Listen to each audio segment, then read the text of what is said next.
கர்த்தருடைய பரிசுத்த நாமத்திற்கு மகிமை உண்டாவதாக.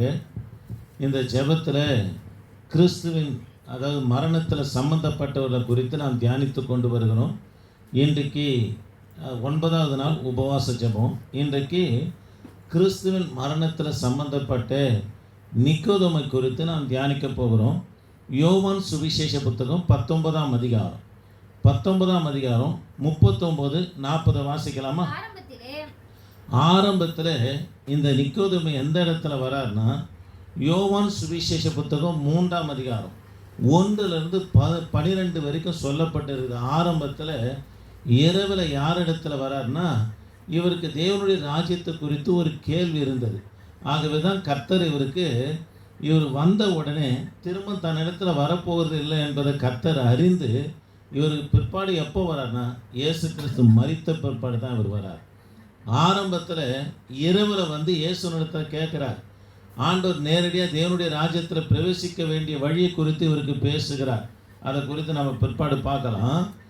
அதுக்கு பிற்பாடு எப்போ வரார்னா, இயேசு கிறிஸ்து மரித்து சிலுவிலிருந்து இறக்கி லூக்கா பரிசோதித்து பார்த்து இவர் மரித்து போனார் என்று சான்று கொடுத்த உடனே மரியாளுடைய சரீரத்தில் யார் கலத்தப்பட்டு இருக்கிறது?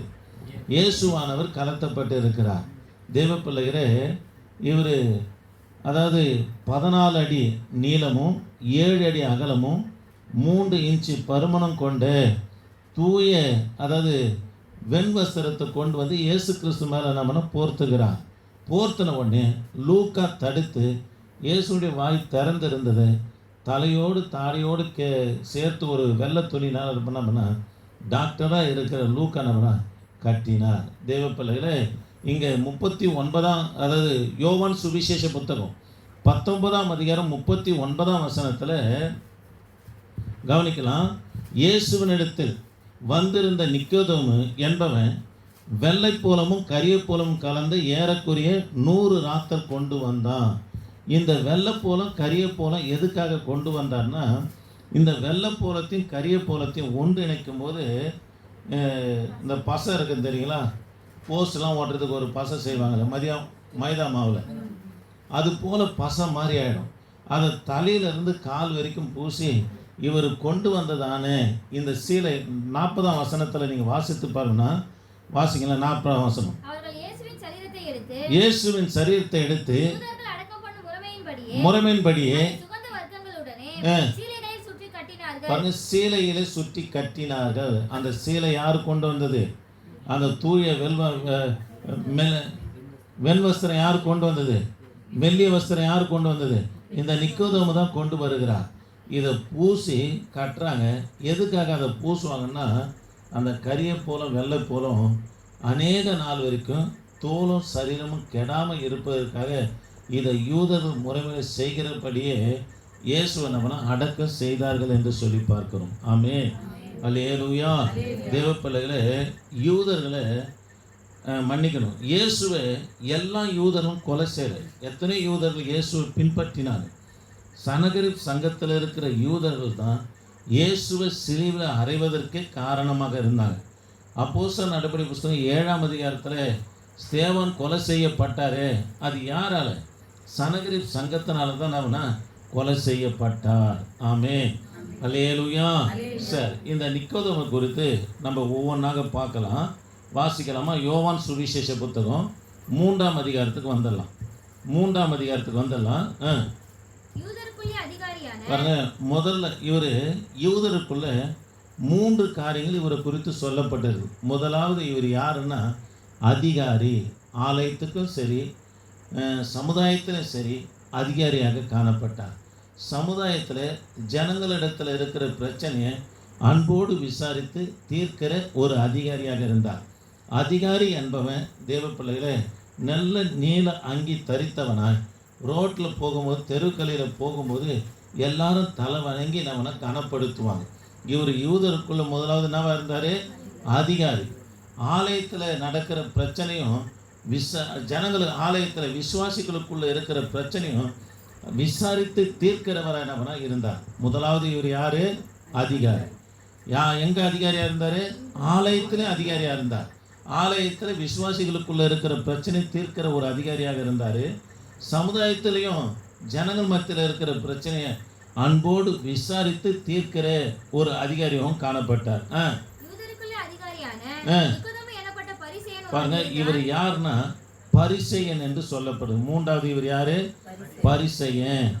யூத சம்பிரதாயத்தில் வைராக்கியமாக இருப்பாங்க. பரிசேயர் புறஜாதிகளிடத்தில் சேர மாட்டாங்க. சொந்த யூதர்களாக இருக்கிற இவங்களிடத்துல அன்பாய் விசாரிக்கிறவர்களாக இருப்பாங்க. அல்லேலூயா. தேவ பிள்ளைகளே, இந்த பரிசேயரை குறித்து ஒரு சில காரியங்களை சொல்கிறேன்.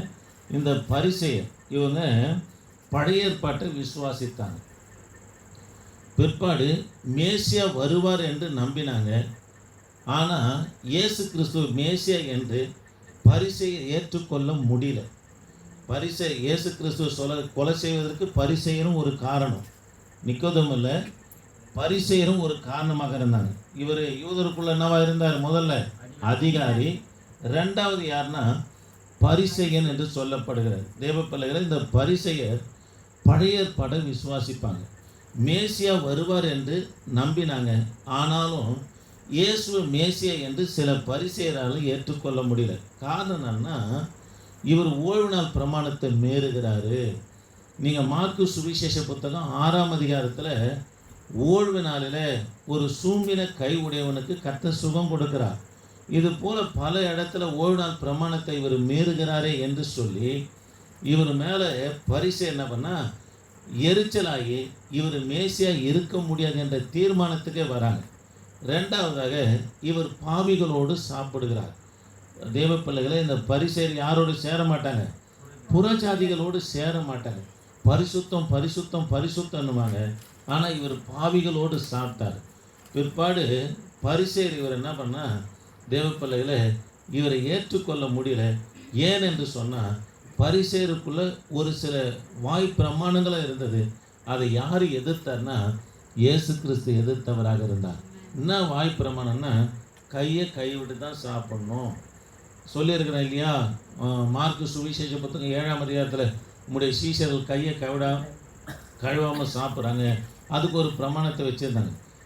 கையை கழுவலைன்னா சித்தா என்கின்ற ஒரு பிசாசு, அதாவது வாழ்வழியாக போயிட்டு அவங்களுக்குள்ள விபச்சாரம் வேசித்தன மாம்சக்கிரிகளை உண்டாக்கும். ஆகவே கை காலை என்ன பண்ணும்? கழுவிட்டு தான் சாப்பிடணும். இது வாய் பிரமாணத்தை யார் கொண்டு வந்தது? இந்த பரிசேயர் கொண்டு வந்தாங்க. இதெல்லாம் கர்த்தர் எதிர்த்தனால ஆண்டவரை பரிசேயர் என்ன பண்ணா, மேசியா என்று இயேசு கிறிஸ்து ஏற்றுக்கொள்வதற்கு அவங்க என்ன பண்ணா தயங்கினாங்க. இயேசுவை கொலை செய்வதற்கு உறுதியாகவும் காணப்பட்டாங்க. இவர் யாரு? ரெண்டாவது பரிசேயர். மூன்றாவது என்ன சொல்லப்பட்டிருப்பாங்க? சரி, 10ஆம் வசனத்தில் 10ஆம் வசனம் வாசி, 3:10 வாசி பாருங்க. இவர் மூன்றாவது பதவி வருதுன்னா போதகராக இருந்தார். போதகர், நல்ல ஒரு தாழ்மை உள்ள போதகராக, நியாயப்பிரமாணத்தை போதிக்கிற ஒரு போதகராக இந்த நிக்கோதேமு இருந்தார். ஆமென், அல்லேலூயா. ஆனால் இவர் வாழ்க்கையில் தடுமாற்றம். அதனால்தான் ராக்காலத்தில் கத்திடத்தில் என்னவனா வருகிறார். ஆனாலும் இவருக்குள்ள மாற்றம் வந்தது. என்ன மாற்றம்னா கவனிக்கலாம். என்ன மாற்றம் வந்ததுன்னா 2ஆம் வசனத்தை வாசிக்குமா? ராக்காலத்தில் திரும்ப சொல்கிறேன், இவர் அதிகாரி, பரிசேயன், போதகர். இவருடைய வாழ்க்கையில் தடுமாற்றம் வந்தது. அதனால தான் எப்போ வரார்? இயேசுவை பார்ப்பதற்கு ராக்காலத்தில் வருகிறார். வந்து தடுமாற்றம் வந்தாலும் இவருக்குள்ள மாற்றம் வந்தது. அதனால தான் இயேசுவை பார்த்து சொல்றாரு, நீர் மேசியா என்று சொல்லுகிறார். ஆமென். பாருங்க, வாசிங்கம்மா, வாசிங்க. ரபி, அறிந்திருக்கிறேன். பாருங்களேன் தேவ பிள்ளைகளே, தடுமாற்றம் வந்தாலும் இவருக்குள்ள மாற்றம் வந்தது. அதனால நீ யாரு? மேசியா, தேவனுடைய குமாரன் என்று சொல்லுகிறார். தேவ பிள்ளைகளே, ஆலயத்தில் கர்த்தர் செய்ததையும் வெளியில் இயேசு கிறிஸ்து செய்ததையும் இவர் கண்டாருங்க. அதனால தான் நாங்கள் எங்களால் இதை செய்ய முடியலையே, நீர் இதை செய்கிறீரே, ஆகவே நீர் யாரு? தேவனுடைய குமாரனாகிய கிறிஸ்து, மேசியா, தேவனுடைய குமாரன் என்று நம்ம சொல்லுகிறார். திரும்ப சொல்ல கவனிங்க. ஆலயத்துக்கு வெளியே நடக்கிறது யார் பார்க்குறாரு? நிக்கோதேமு பார்க்குறாரு. ஆலயத்துக்குள்ளே இயேசு கிறிஸ்து அற்புதம் செய்கிறார். 18 வருஷம் நிமிர முடியாத இருக்கிற கூனியை போய் தொடராரு, சுகமாகுது. ஆலயத்தில் நடக்கிறதையும் வெளியே நடக்கிறதையும் இவர் பார்த்து தேவ பிள்ளைக்கு இது எங்களால் செய்ய முடியலையே, நாங்கள் பரிசேயராக இருக்கிறோம், தலைவர்களாக இருக்கிறோம், போதகர்களாக இருக்கிறோம், எங்களால் செய்ய முடியலையே, நீர் செய்கிறீரே, ஆகவே நீர் யார்? தேவனிடத்திலிருந்து வந்ததுனால தான், தேவனுடைய குமாரனாகி கிறிஸ்துவாக இருக்கிறதுனால தான் இந்த அற்புதம் அடையாளங்கள் உம்மால் செய்ய முடிகிறது ஆண்டவரே என்று சொல்லி விசுவாசிக்கிறார். ஆமென். வாசிக்கமா 3. இயேசு அவருக்கு பிரதியுத்தரமாக பாருங்க, மறுபடியும் பிறவாவிட்டால், அதுக்கு மூலமையில் என்ன சொல்லப்பட்டதுன்னா காண்கின்ற தகுதி. மறுபடியும் பிறந்தால், கொஞ்சம் எழுதிங்க, நான் எழுதி போகிறதுக்கு நேரம் இல்லை, கொஞ்சம் சீக்கிரம் எழுதிங்க. மறுபடியும் பிறந்தால் காண்கின்ற தகுதி. 5ஆம் வசனம் வாசிக்குமா? பாருங்க, ஜலத்தினாலும் ஆவினாலும் பிரபாவிட்டா பரலோக ராஜ்யத்தில் பிரவேசிக்க மாட்டான்றார். மறுபடியும் பிறத்தல் என்ன தகுதி? நீங்க தான் சொல்லணும்.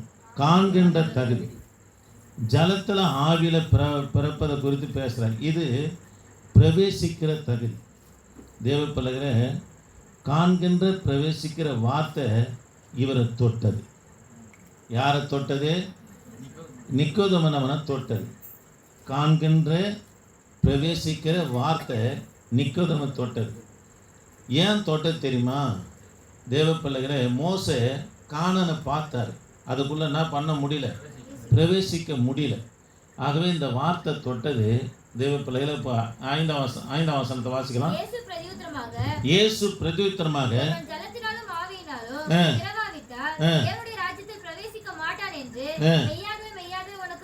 கவனிக்கலாம். பிரவேசிக்கிற தகுதியை குறித்து கர்த்தர் பேசுகிறாரு. ஜலம் என்பது தேவனுடைய வார்த்தை. ஜலம் என்பது என்னது? தேவனுடைய வார்த்தை. தேவ பிள்ளைகளே, தேவனுடைய வார்த்தை யாருக்குள்ளே போகுதோ அவங்களுக்குள்ள தான் மனம் திரும்புதலுக்கென்று என்ன பண்ணுவாங்க, ஞானஸ்தானம் எடுப்பாங்க. சிலர் ஜலம் என்பதை ஞானஸ்தானத்துக்கு ஒப்பனையாக சொல்கிறாங்க. உண்மைதான். அதுக்கு முன்பதாக யாக்கோபு எழுதின பொதுவான நிருபம் 1:18 கொஞ்சம் வாசிக்கணும். யாக்கோபு எழுதின பொது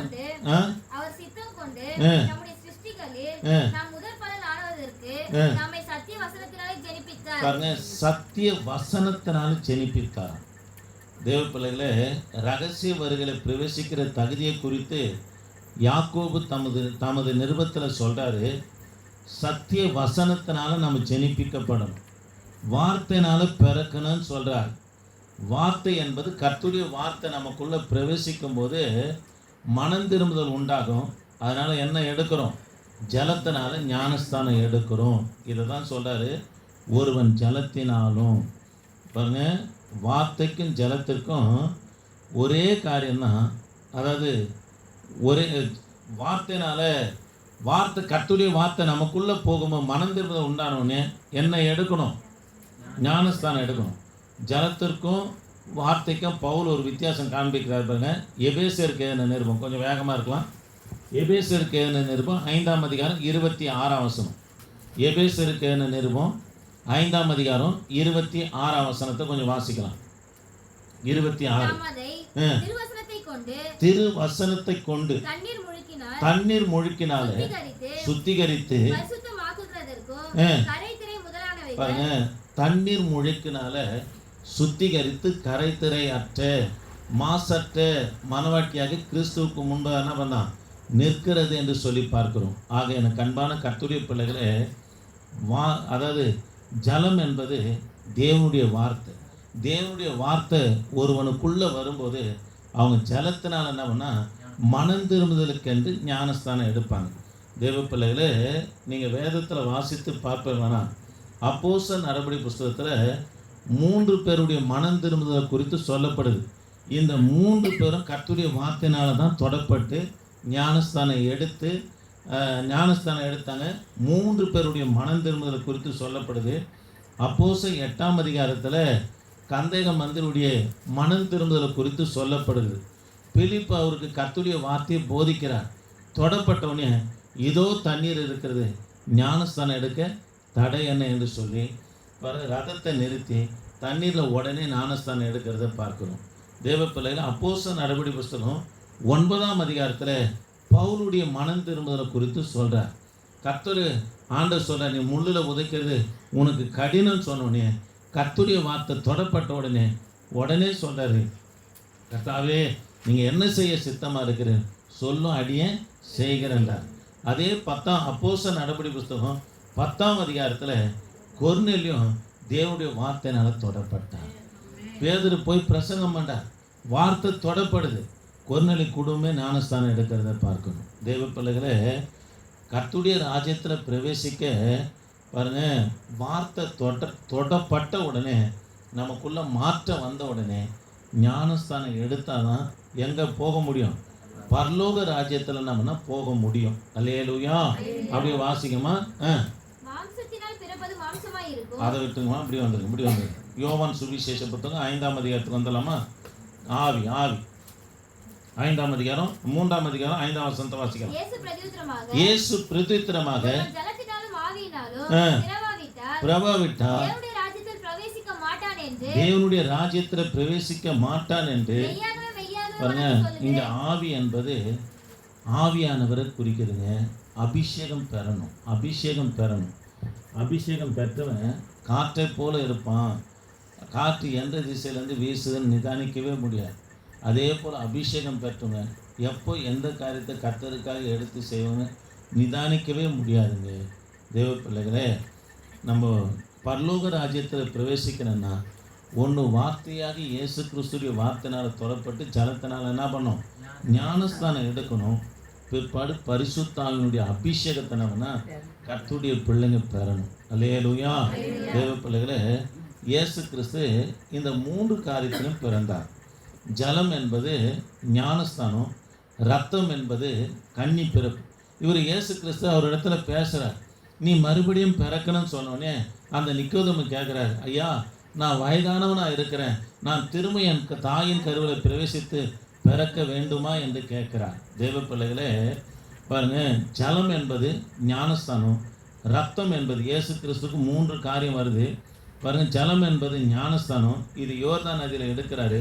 ரத்தம் என்பது கன்னி பிறப்பு பாருங்க. ஆவியானவர் புறா வடிவில் வந்து அவர் மேலே இறங்குறாரு, சாட்சி கொடுக்கிறாரு, இவர் யாருடைய குமாரன்? என்னுடைய குமாரன் என்று கர்த்தர் நம்மனா சாட்சி கொடுக்கிறார். தேவ பிள்ளைகளை, ஜலம் ஞானஸ்தானம், ரத்தம் கன்னி பிறப்பு, ஆவியானவருடைய நடத்துதல். ஆவியானவர் மேலே என்ன பண்ணார்? வந்து இறங்கினார் என்று சொல்லி பார்க்குறோம். தேவ பிள்ளைகளை, நம்முடைய வாழ்க்கையிலும் பாருங்கள், ரத்தத்தினால் வந்தோம், தாயின் வயிற்றில் வந்தோம். ஜலம் ஞானஸ்தானம் மறுபடியும் பிறக்கணும். ஆவின் அபிஷேகத்தை பெற்றால் தான் நம்ம எங்கே போக முடியும்னா பரலோக ராஜ்யத்தில் பிரவேசிக்க முடியும். புரியுதுங்களா சொல்கிறது? அல்லேலூயா. அந்த ரத்தத்தினால பிறந்த பிறப்போடு கூட நம்ம பரலோக ராஜ்யத்தில் பிரவேசிக்க முடியாதுங்க. ஞானஸ்தானம் எடுக்கணும், பரிசுத்தாவினுடைய அபிஷேகத்தை பெற்றால் தான் நம்ம எங்கே போக முடியும்னா பரலோகத்துக்கு போக முடியும். 1 யோவான் 5ஆம் அதிகாரம் 8ஆம் வசனத்தில் பரலோகத்தில் சாட்சி எடுக்கிறது 3ன்னு சொல்கிறார். கொஞ்சம் வாசிங்க, சீக்கிரம் வாசிங்க. 1 யோவான் 5:8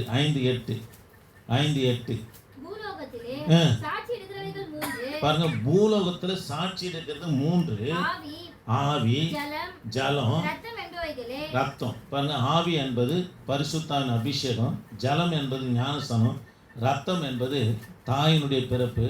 இது பூமியில் என்ன பண்ணால் சாட்சி எடுக்கிறது என்று சொல்றார். அதே 7ஆம் வசனத்தை பரலோகத்தில் என்ன சாட்சின்னு சொல்றார் பாருங்க. பரலோகத்தில் சாட்சி எடுக்கிறவர் மூவர்: பிதா, வார்த்தை, அல்லேலூயா. கவனிக்கலாம், பரலோகத்தில் எது சாட்சி எடுக்கிறான்? யாரு சாட்சி எடுக்கிறாரா? மூவராம்: பிதா, வார்த்தை, பரிசுத்த ஆவியானவர். வார்த்தை என்பது கர்த்தராகிய இயேசு, பிதா, பரிசுத்த ஆவியானவர் என்ன பண்ணா சாட்சி எடுக்கிறார்கள் என்று சொல்லி பார்க்கிறோம். அல்லேலூயா. ஆவியானவர் சபையை நடத்திக்கின்னு போனுங்க. வார்த்தை இயேசு நம்ம மத்தியில் வார்த்தையாக இருக்கிறார். அல்லேலூயா.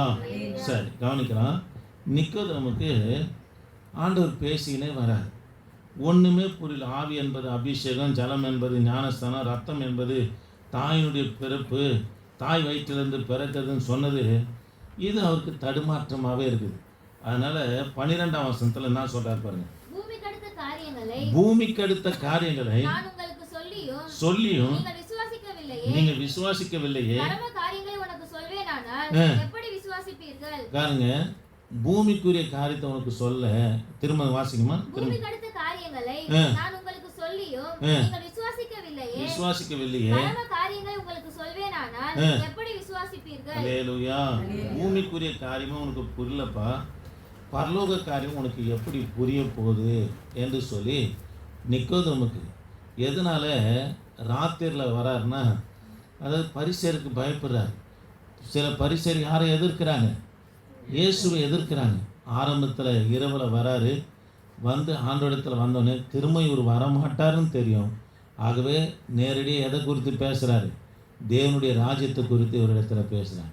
பரலோக ராஜ்யத்தில் பிரவேசிக்க வேண்டிய வழியை குறித்து நிக்கோதேமுக்கு பேசின பிற்பாடு அதோடு எங்கே வராருன்னா, தேவ பிள்ளைகளை, அப்போஸ்தலன் யோவான் சுவிசேஷ புத்தகம் 19ஆம் அதிகாரம் 39ஆம் வசனத்தில் தான் இயேசு கிறிஸ்து மரித்த பிற்பாடு வந்து தூய வெண் வஸ்திரத்தை கொண்டு வந்தனவனா இயேசு கிறிஸ்துக்கு கொடுக்கிறார். ஆமென்.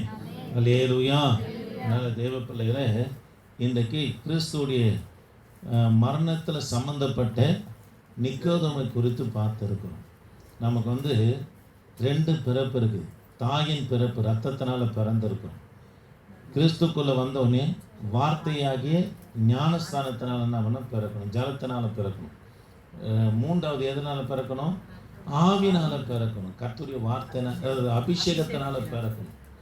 அபிஷேகம் பெறாமல் தேவனுடைய ராஜ்யத்தில் பிரவேசிக்கவே முடியாது. ஒருத்தர் சொல்கிறார், கிறிஸ்துன்னு அபிஷேகம் பண்ணப்பட்டவங்க, கிறிஸ்துவ ஏற்றுக்குனாவே அவங்களுக்குள்ள அபிஷேகம் வந்துச்சுன்னு சொல்கிறாங்க. அப்படி அல்ல. அப்படி கிறிஸ்துவ ஏற்றுக்குனா அபிஷேகம் வந்துச்சுன்னா, சீஷருங்க அப்போஸ்தலர் நடவடிக்கை புத்தகம் 2ஆம் அதிகாரத்தில் மேல் வீட்டில் கூடி இருக்க வேண்டிய அவசியமே இல்லை.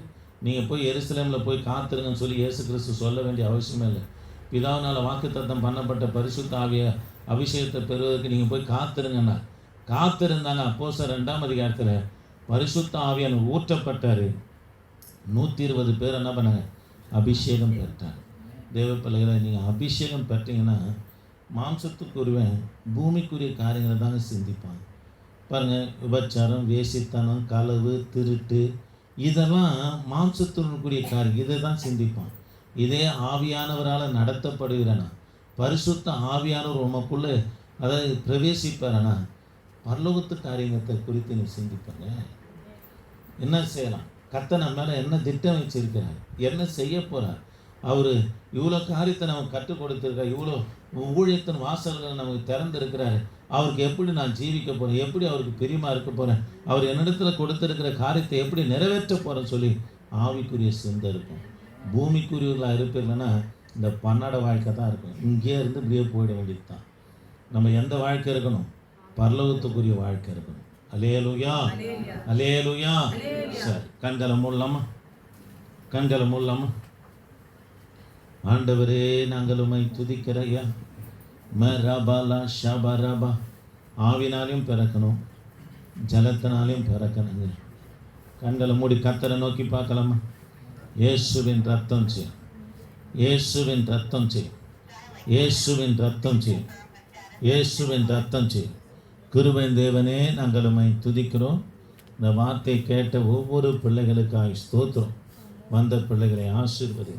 தொடர்ந்து உமது கரம், உடைய தயவு இவர்களோடு இருக்க என் ஆண்டவர் நீங்கள் உதவி செய்யுங்கய்யா. என் ஆண்டவர் நீங்கள் உதவி செய்யுங்க. கான்பரன்ஸ் லைனில் இருக்கிற பிள்ளைகளையும் ஆசீர்வதிங்க. யூடியூப்பில் கேட்குற பிள்ளைகளையும் ஆசீர்வதிங்க. தொடர்ந்து உமது கரம் இருக்கட்டையா. இயேசு நாமத்தில் ஜெபிக்க நல்ல பிதாவே, ஆமென். என் ஆத்துமாவே